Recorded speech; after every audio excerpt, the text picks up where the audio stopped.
today. If you have a Bible and you find it helpful, please turn it to Acts chapter 10. This is where we'll spend our time today. It's interesting to me. Here's Peter, the same guy that the night that Jesus was arrested denied him 3 times. And in that night, God doesn't waste anything in our lives, in my opinion.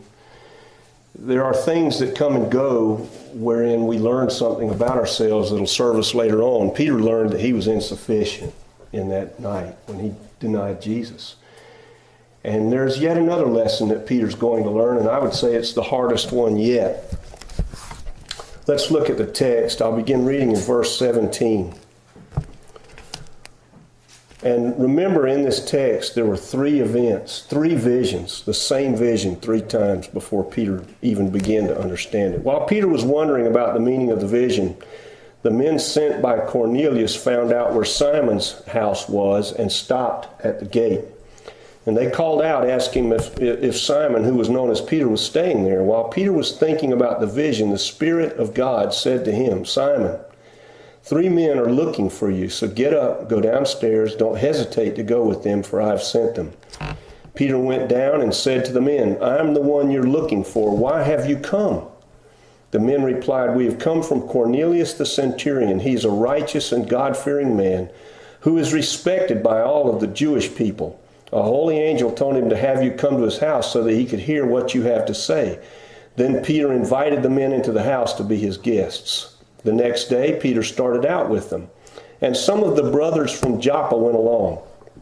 The following day, they arrived at Caesarea. Cornelius was expecting them and had called together his relatives and close friends, and as Peter entered the house, Cornelius met him and fell at his feet in reverence and said, But Peter said to him, "Get up." He said, "I'm only a man myself." Talking with him, Peter went inside and found a large gathering of people, and he said to them, "You are well aware it is against our law for a Jew to associate with a Gentile or to visit with him. But God has shown me that I should not call anyone impure or unclean. So when I was sent for, I came without raising any objection. May I ask why you have sent for me?" Cornelius answered, 4 days ago I was in my house praying at this hour, and at 3 in the afternoon, suddenly a man in shining clothes stood before me and said, "Cornelius, God has heard your prayers and remembers your gifts to the poor. Send to Joppa for Simon, who is called Peter. He is a guest in the home of Simon the tanner, who lives by the sea. So I sent for you immediately, and now it was good of you to come. Now we're all here in the presence of God to listen to everything the Lord has commanded you to tell us." Well, there's poor Peter, and he doesn't get it. He doesn't understand yet, really, the vision that he's been given. And the Goyim, which are the Gentiles, arrive at Peter's house. And the timing, obviously, God was intervening here in both of these people's lives, both Cornelius's life, the people who came sent by Cornelius in order to get Peter, and Peter's life as well. But he lets them in the house. I mean, these are Goyim. These are the Gentiles. They're not allowed in the Jewish home. That's against the law, which we'll come to in just a minute. And what's significant to me, this is one of the reasons I love C.S. Lewis, because in Lewis's writings, his fictional writings, the children in the Chronicles of Narnia, they don't understand everything that's going on. They're only given enough information to obey. That's exactly how it is when you walk with the Lord. You're never given all of the information. I mean, it would be so easy. I used to say this when I came over to Manor on Fridays, and I would say, boy, I would love it if God would just, the pillar of smoke, over somebody's house so that I'd know, oh, go to that house. I've visited some of these houses, and the people open the door and they say, yes. They don't know who I am. I mean, lots of them. And I would love it if I had that kind of guidance, but God doesn't give us all of the information. He gives us enough to be obedient. Think about it. When we were in the garden, however you read that, whether you read it as an allegory or history, it makes no difference to me. The lesson is the same. When we were in the garden, we were told the whole world is yours. Everything. Everything is yours. There are no rules other than be fruitful, multiply, subdue the earth, and rule over it. There is one rule. Don't eat that one. There was no explanation given as to why. You know, when Eve was encountering the serpent, the devil, and they had that conversation, she added something to what God had said. Oh, in the day that you can't eat it or touch it or you'll die. God didn't say that. That's Eve. That's Eve's addition to the text. Well, what's fascinating to me is they had plenty of information available to do the right thing. And that's the way God works. In our lives today, we've got plenty of information to know what the right thing is, to be obedient to what God would command us to do and not to do. Well, it's the same here. It's the same here. Now, you have to look at this Jewish prejudice, and it was very deep. I don't know if I mentioned this last week. The prejudice was so deep between the Jews and the Goyim, the Gentiles, that a Jewish midwife was not supposed to help a Gentile in her labor to deliver a baby. You know why? Unclean. Well, partially, but there was a deeper reason. The deeper reason was it would be one more Gentile in the world. One more Gentile would be born. So they weren't even to assist in bringing that Gentile into the world. Well, it seems to me that there's a legitimate question here which is the Jewish prejudice proper? Is it proper here to have this prejudicial attitude, which Peter is fully steeped in as a good Jewish boy? Well, why did it exist? Well, if you go back and read the Old Testament, it's very clear. It's true that God commanded that the Jewish people would come out from among the Goyim. The word Goyim means nations. Come out from the nations and be separated, be different. But the difference was always a ceremonial one between themselves and God. It was never a difference in humanity, ever. Because if you go on and read in the Levitical law, Leviticus 19, you see very clearly there that God was commanding the Jews to treat the foreigner and the person who came into their midst who wasn't a Jew just as if they were one of their own. Because he said, you remember, you were foreigners in Egypt at one time. So that sense of loving the neighbor as oneself is not Jesus's new institution in the New Testament. It has been there from the beginning. But what had happened was the people had distorted the law at this point in history until the law had become a place of privilege for the Jew. Jewishness now was a privilege for the Jew, and it separated them from everybody else and created this prejudicial attitude. Well, notice something about all of this text. They come to the door at Simon the tanner's house and they stop. Why did they stop? Because they knew the Jewish law. They knew they weren't supposed to step into the Jewish household. In other words, the Romans, we always depict them as nasty, cruel, and in some ways they were, but they were respectful of the Jewish law. They were. They didn't just come into the house. They stood outside and had that interchange with Peter because they knew it would be offensive for them to step in. And then Peter does the most incredible thing. He does that which is against the law. He invites them in. Mm-hmm. And it goes further than that. He houses them overnight. That was totally against the law in terms of the law in which it was understood at this point in history. Well, then they go to Cornelius' house, Peter, and I think this is a God thing, in my opinion, that he gathers some others with him from Joppa, some other Jewish guys. I'm assuming they were guys. It doesn't say that there were any women with them, but nevertheless, some other Jews to go with him back to Caesarea. That's a God thing. Because just imagine what would have happened if Peter had gone alone and gone into the house of this Gentile, and the Gentiles would have been converted just as it's going to happen here, but Peter was the only witness to it.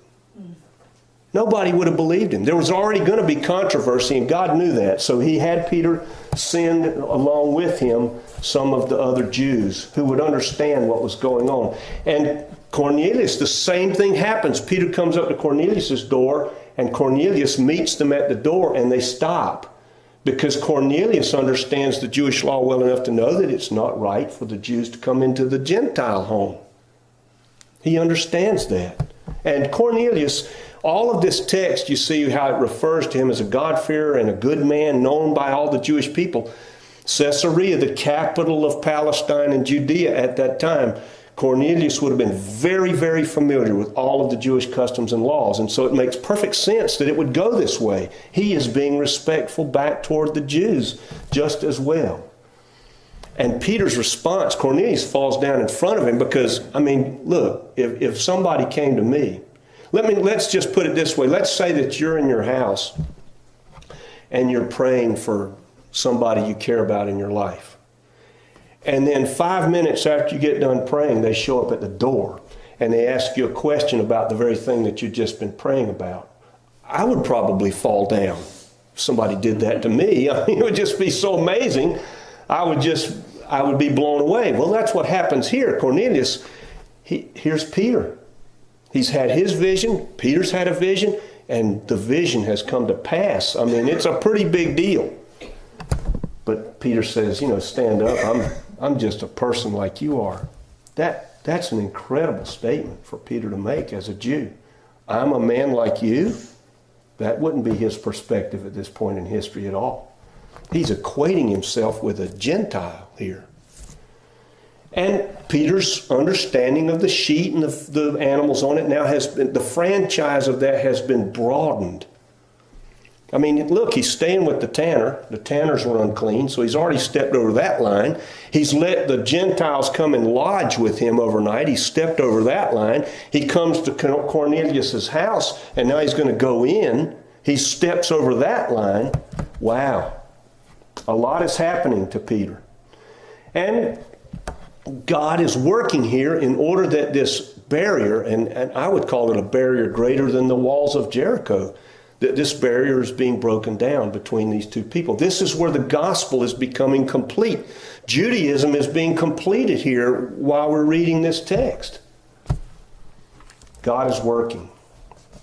And the people that went with Peter to be witnesses here, I am convinced that God knows that when Peter comes back, he is going to encounter some resistance when he relates all of this to his Jewish brothers and sisters back in Jerusalem. When he tells them what happened, they're going to be very resistant to it at first. Very resistant.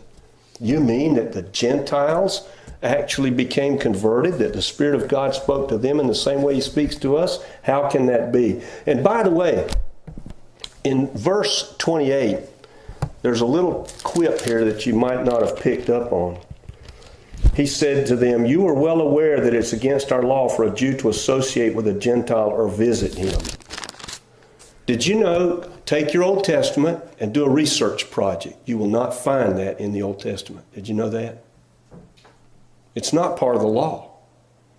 That's one of the things that Jesus spoke so harshly against was so many of what are known as accretions to the law, things that got added by people throughout the centuries that were not part of the law to start with. And Peter is quoting something that's not part of the law. It's just not. It's what's known in Judaism as the middle wall, these things that got added in, that people adhered to, that the Jews enforced, but it was never part of God's desire that these things would happen. You see, Judaism has become something different than God ever intended it to be, and God is setting that right. The Jews were separated not to be separate from humanity. They were separated to be the oracles of God's truth to the whole world. And they had completely forgotten that, and they had become this separate people with all of the prejudices built in. Cornelius is very aware when Peter comes into his home how significant that is. Very aware. They've walked a long way. It's about a 30-mile walk that they've made to get where they're going today. So it's a pretty significant thing. Now I want to pick the text up in verse 34 and continue with it. Peter began to speak. "I now realize how true it is that God does not show favoritism, but accepts people from every nation who fear him and do what is right. You know the message God sent to the people of Israel, telling the good news of peace through Jesus Christ, who is Lord of all. You know what has happened throughout Judea, beginning in Galilee after the baptism that John preached, how God anointed Jesus of Nazareth with the Holy Spirit and power, and he went around doing good and healing all of those who were under the power of the devil, because God was with him. We are witnesses of everything he did in the country of the Jews and in Jerusalem. They killed him by hanging him on a tree. But God raised him from the dead on the third day and caused him to be seen. He wasn't seen by all the people, but by witnesses whom God had already chosen, by us who ate and drank with him after he rose from the dead. He commanded us to preach to the people and to testify that he is the one whom God appointed as judge of the living and the dead. All the prophets testify about him, and that everyone who believes in him receives forgiveness of sins through his name.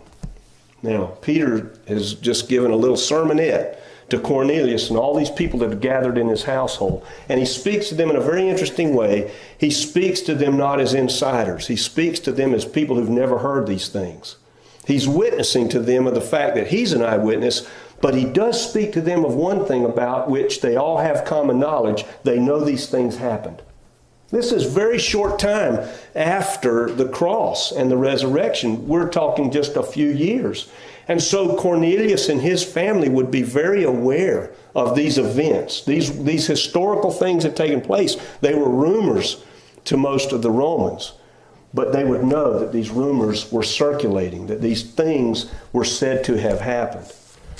And he speaks to things in a very basic way. The first thing he does, he quotes Jeremiah in a paraphrased way, that all who earnestly seek the Lord will find him. Jeremiah 29. He's quoting that in a kind of a paraphrasical way, not directly.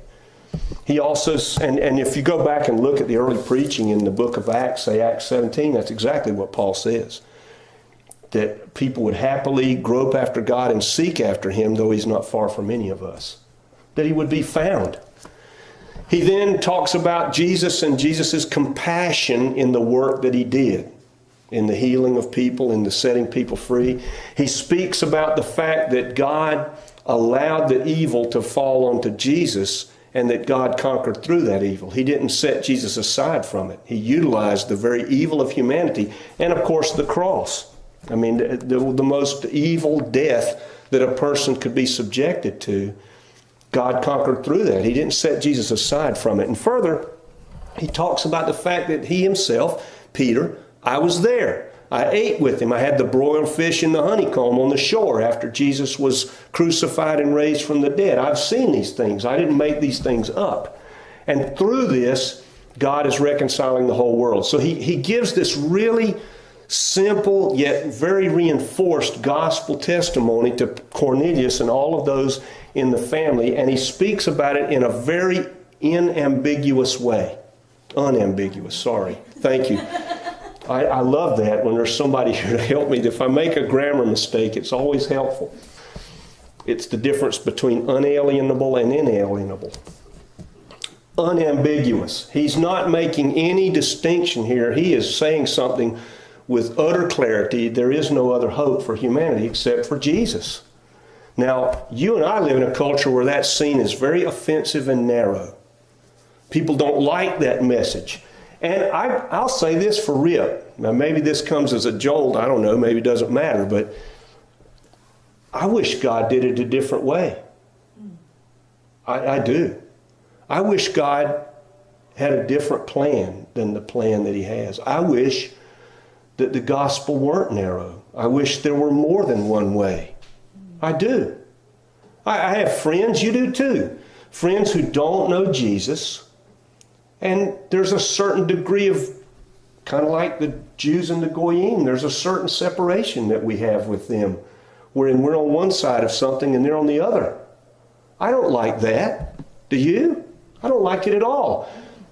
But then again, it's not up to me to decide how the gospel is supposed to work, how salvation works. In our culture, the most highly prized aspect of who we are as a nation is individual liberty, that we can do and be what we want. And there's a little moray that rides alongside that, and it is, leave me alone. That rides alongside it. I don't want to be bothered. Don't bother me with something like this gospel message. The culture is the most important. Look at what we're doing, even in our country here and around the world, but here in this country. You remember in the 19th century, that's really when the missionary movement from the West began to be in its flower. And we would send missionaries to these tribes in Brazil and all over the place. Well, these people, it's hot, right? It's very hot. They don't have need of European modes of dress. They just didn't have any need for it. So they were essentially naked. And what did we do? We didn't just go to them and take them the gospel. We took them European lifestyle as well, and we disrupted the culture that they had. I'll tell you something about the authentic gospel. It never does that, ever. When the gospel goes into a people group, it does not disrupt the culture. That's why you could have people in the Soviet Union during the time of the Soviet Union who were followers of Jesus who were also communists. You see, God doesn't care. We are so wrapped up in this election tells the story, does it not? We are so wrapped up in our country, in our lifestyle, in our way of living, that we want to export it all over the world. God doesn't care about that. He does not care about how we think culture ought to be at all. Because the gospel goes into whatever culture it finds, and the people become born again and they become melded with that culture. The culture continues. Changes start to happen. For instance, you take the gospel into a place where people hunt heads and eat each other. It stops. It stops. Because the gospel changes a life. We have it in our minds. This is one of the greatest impediments, in my view, that we have as the church. And I don't mean Manor Community Baptist or this church or that church. I mean worldwide. Especially in the West. Not so much in other places. One of the greatest impediments we have to people coming to Jesus in our church. I asked somebody about this just this week.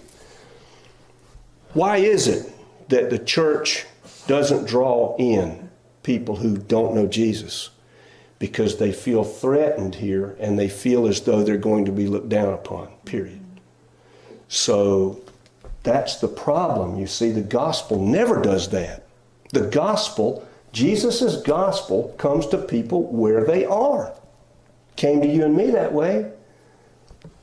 I would like the gospel to be much more broad in its reach than it is.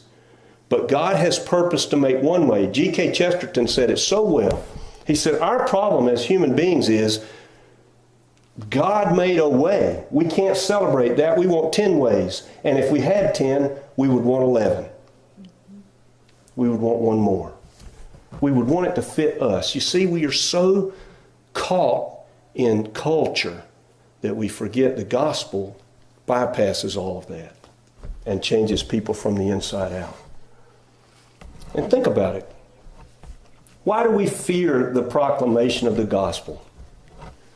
Well, it's because we've been told the importance, and we have that history of the missionary movements and some of the ways in which they destroyed the cultures they came into. And they did. We did. That's something of our history that I'm not particularly proud of. It's true. We did. But that was not the gospel's fault. That was our fault. The gospel never destroys a culture unless that culture needs changing. And then that's God's business, not yours and mine. So when we've got a person who likes a certain mode of dress or likes a certain kind of music or likes certain things that we find difficult, that is none of our business. The business we have is, do you know Jesus? Mm-hmm. And God will take care of those things, not you and me. We're not the enforcers. We forget that. Think about it this way. This helps me a lot. Does it not make sense that God would have a way that was utterly non-ambiguous? Does that not make sense? That there would be a way that any person on the planet could understand regardless. Now, we can talk about babies and those who have mental incapacity. That's aside the point. There is a way that God has provided that any human being who has reasonable cognizance, if it's presented to them in a language they understand, can understand it. And there's only one. Doesn't that make sense? That God would provide this unambiguous way. How can a person come to the place where they can say, God has forgiven me, if all of the ways that people think God allows them to come were all valid? How would you ever know? Have I got the right one? But God has made a right one. Look at Jesus' life. Look at what he said. Look at what the scriptures say about him. And then make your choice. And you can know whether you've chosen the right one or not. I love that about God. He brushes completely through. He sidesteps all of the cultural arguments completely and gives us this one way, completely unambiguous, completely understandable by anybody of reasonable cognizance, all the way down to small children. And he says, if you'll come this way, you're in. And as far as the changed life, that's God's business. That's God's business.